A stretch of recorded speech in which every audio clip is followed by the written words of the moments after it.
student of class 12 science. Fine. We are going to discuss in this video about when the AC is applied to a circuit of having only resistors, only inductor and only capacitor. Then what is the relation between voltage and the current? That we are going to discuss with the help of phasor diagram, phase angle, etc. etc. In AC, some fundamentals are also required: phase, in phase or phase difference, phasor diagram and time diagram. First point is that what is the meaning of the phase? Phase of a periodic function of some real variable like time is an angle representing the number of periods spanned by that variable, or in general it is known as state of vibration. मान लेते हैं AC में AC का main quantity क्या होता है? Potential and current. मान लेते हैं पोटेंशियल और करंट का हम अगर एक AC के लिए एक ग्राफ प्लॉट किए, ऑब्वियसली साइनसॉइडल ग्राफ आएगा या साइन वेव जिसको बोलते हैं, क्योंकि अगर हम AC को रिप्रेजेंट कर रहे हैं तो AC is always sinusoidal. Graph plot किए, y एक्सिस में मेरा v या I लिए हैं और x एक्सिस में क्या लिए हैं? टाइम. तो ये ग्राफ मेरा ऐसा इस तरह का, ये वन साइकिल, यहाँ से यहाँ क्या, इसको क्या बोलेंगे? One cycle. ये वन साइकिल कंप्लीट हो रहा है, दैट इज, इसको बोलेंगे 2 पाई रेडियन. तो यहाँ से यहाँ ये पूरा एक साइकिल कंप्लीट हुआ 2 पाई रेडियन, और तो यहाँ कितना हो जाएगा? Pi radian. इसका हाफ पाई बाई 2 रेडियन, और ये पाई और 2 पाई के बीच 3 पाई बाई 2 रेडियन. अगर टाइम पीरियड के टर्म में हम लोग लेके चलते हैं, यहाँ से यहाँ एक पूरा साइकिल कंप्लीट होने में t टाइम लगा, तो ये कितना हो जाएगा? t by 2. और ये कितना हो जाएगा? t by 4. और ये वाला पार्ट कितना हो जाएगा? यहाँ वाला 3t बाई 4, 75%. ये टर्म हमको मालूम होना चाहिए. अगर यही वाला चीज़ को अगर हम सुविधा के अनुसार हम क्या देख रहे हैं कि यहाँ पर ये अगर वोल्टेज है तो ये वोल्टेज या इधर पॉजिटिव साइड में वोल्टेज को ले रहे हैं, that is the maximum value, voltage का मैक्सिमम वैल्यू. और इस तरफ निगेटिव साइड में मैक्सिमम वैल्यू -V0 अगर हम वोल्टेज ले रहे थे. तो इस तरह का किसी भी इंस्टेंट में अगर वोल्टेज या करंट का जो स्टेट है दैट इज द फेज. तो इसको हम लोग अगर मान लेते हैं एक सर्किल के फॉर्म में हम रिप्रेजेंट कर रहे हैं. अब देखिए यही वाला चीज़ को हम सर्किल के फॉर्म में रिप्रेजेंट कर रहे हैं. सर्कुलर, ये हम ऐसे रिप्रेजेंट किए, ऐसे, और यहाँ पर ये उसका सेंटर है, ये हम ले लेते हैं t = 0. और ये क्या रिप्रेजेंट कर रहा है? एक ऐसा वेक्टर जो कि वोल्टेज या करंट को रिप्रेजेंट कर रहा है. और ये जो है दैट इज योर, ये पूरा रिप्रेजेंट क्या कर रहा है? अगर वोल्टेज है तो ये मैक्सिमम वैल्यू को रिप्रेजेंट कर रहा है. ये मान लेते हैं t = 0 था, तो यहाँ पहुँचा, कब पहुँचा? t = t टाइम में. फिर ये ऐसे करके ये घूम रहा है. ये भी साइन, अगर हम इस चीज़ को सर्कुलर फॉर्म में करें तो ये भी साइन वेव के फॉर्म में आ जाएगा. तो ये जो इनिशियल कंडीशन था, और यहाँ पर ये जो वेक्टर था, वेक्टर क्या रिप्रेजेंट कर रहा था? ये रिप्रेजेंट कर रहा था V0 को, means maximum value of the potential.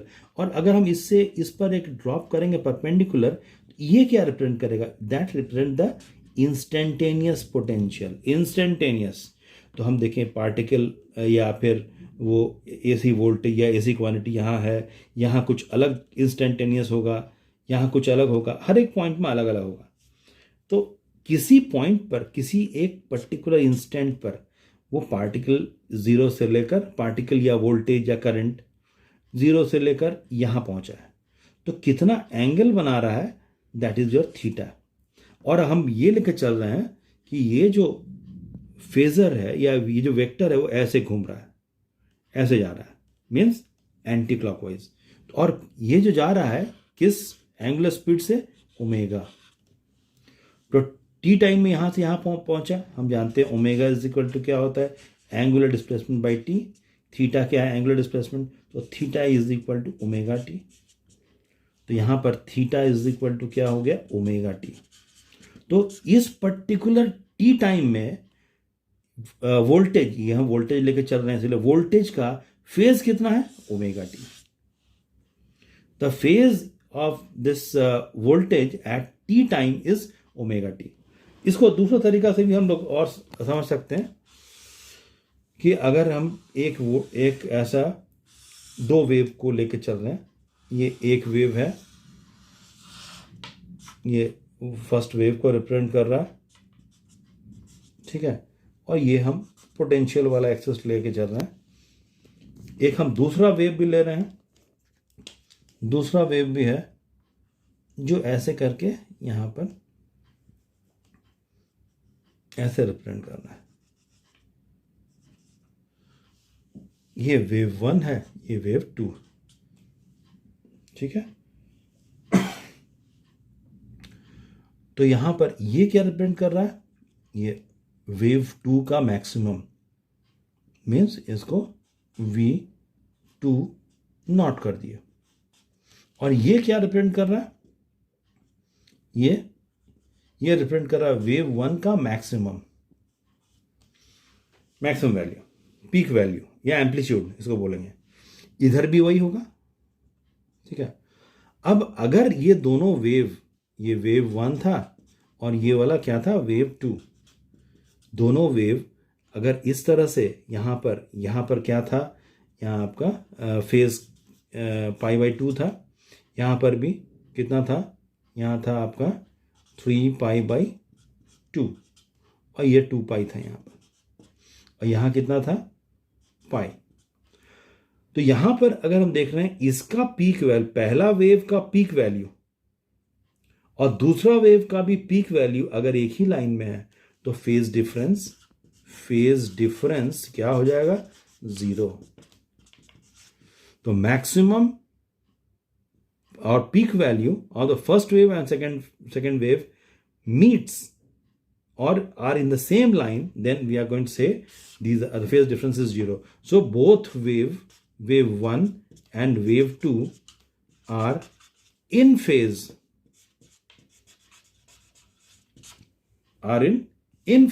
इसको हम बोलेंगे। Then comes the phase difference. ये समझ में आ गया फेज कितना हुआ। यहां पर ये केस लिए थे, ये स्टेट ऑफ वाइब्रेशन किस पर्टिकुलर इंस्टेंट में क्या एंगल है रेफरेंस लाइन से।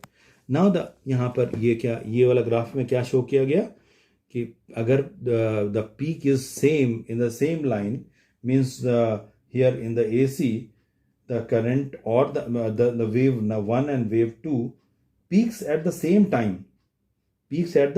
time, ये टाइम तो सेम था ना, पीक कब आया, यहां पर अगर टाइम लेके चलते हैं, ये T है तो ये वाला ये हो जाएगा T/2, यहां टाइम कितना हो जाएगा 3T/4, और यहां पर टाइम कितना था, ये T/2, ये T/4। Peaks at the same time, peak दोनों वेव का पीक कहां पर मैच कर रहा है, सेम टाइम में, तो फेज डिफरेंस 0। मीन्स हम बोलेंगे वेव 1 और wave 2 are in phase. Now comes the phase difference. The fraction of a period difference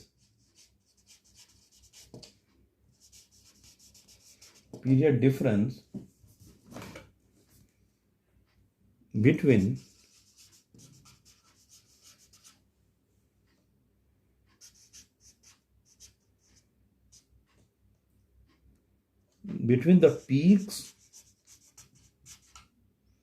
expressed, peaks means यही peak है, maximum value or the amplitude expressed in degrees is said to be the phase difference.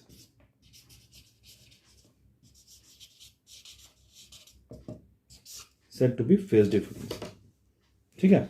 अब देखिए यहां पर, अब एक और important point है, एक वेव है यहां पर, अब देखिए ये सब कंसेप्ट बहुत इंपॉर्टेंट कंसेप्ट है। ये वेव है, पहला वेव है, और दूसरा वेव है। पहला वेव यहाँ 0 से शुरू हुआ था, दूसरा वेव मान लेते हैं कुछ थोड़ा सा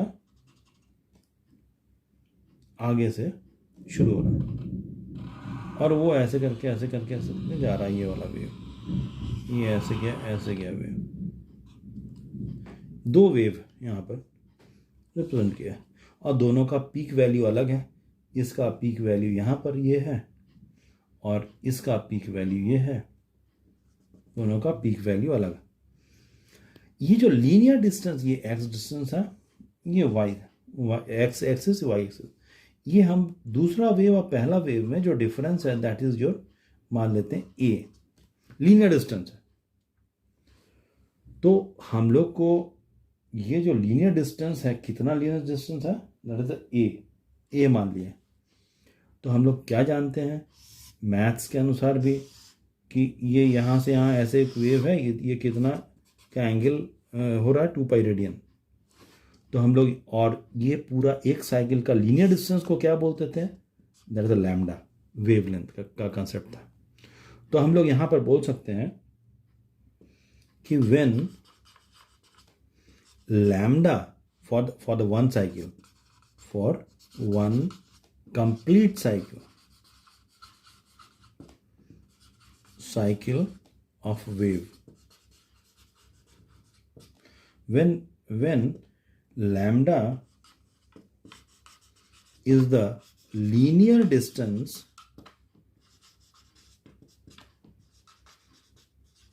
or displacement, then phase कितना होता था, phase is 2 pi radian.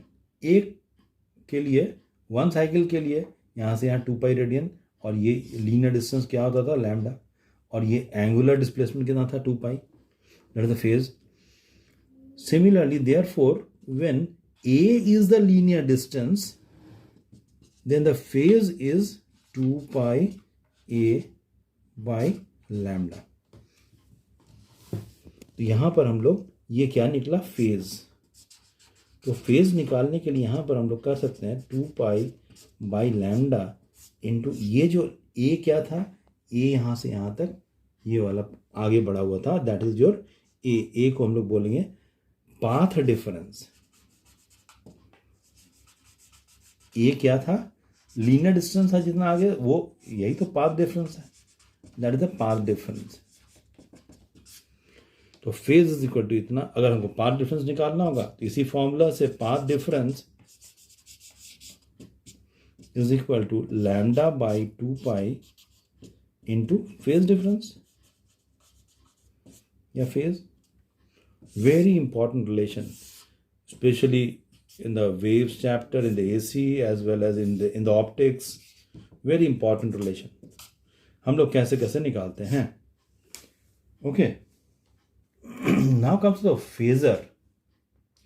Phasor is the rotating vector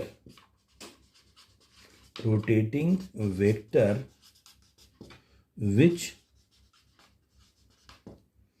represents a quantity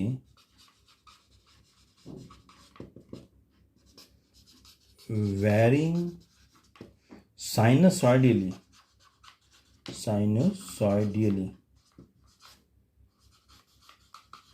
with time।